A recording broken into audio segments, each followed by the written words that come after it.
আজকে আমাদের যুবক সমাজ পাগল, বুঝে না, বুদ্ধি কম, সারাদিন ক্রিকেটার জুয়ার পিছনে সময় দেয়। তাকিয়ে দেখো হে যুবক, আমেরিকা ইসরায়েলের দিকে। আমেরিকা ইসরায়েল চীনের কোনো ক্রিকেট টিম নাই। তারা তোমাদের মতো পাগল নয়। তারা পড়াশোনা করে, অস্ত্র বানিয়ে, আবিষ্কার করে অপেক্ষায় আছে। তোমাকে খেলায় মত্ত রেখেছে, তোমাকে জুয়ায় মত্ত রেখেছে।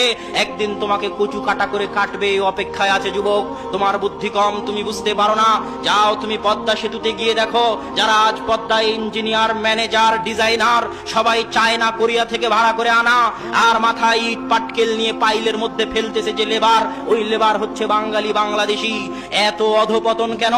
এইভাবে যদি মদ, গাঞ্জা, ফেন্সিডিল আর অবৈধ সম্পর্ক নিয়ে ব্যস্ত থাকো যুবক, তাহলে চিরদিন লেবারিগিরি করেই খেতে হবে।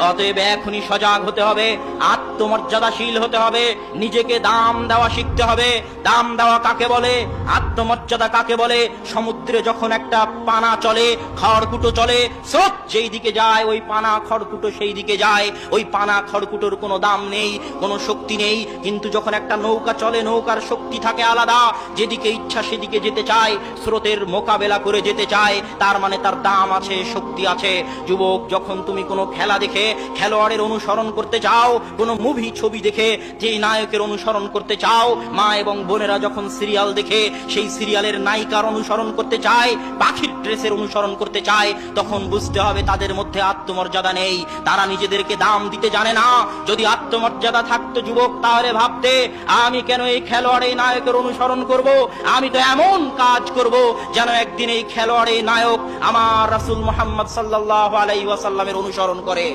এর নাম ঈমান, এর নাম আত্মমর্যাদা, এর নাম নিজেকে দাম দেওয়া। কিন্তু আমি তোমাদেরকে কিভাবে বুঝাবো যে তোমরা নিজেদেরকে দাম দিতে জানো না, আত্মমর্যাদাশীল হতে জানো না?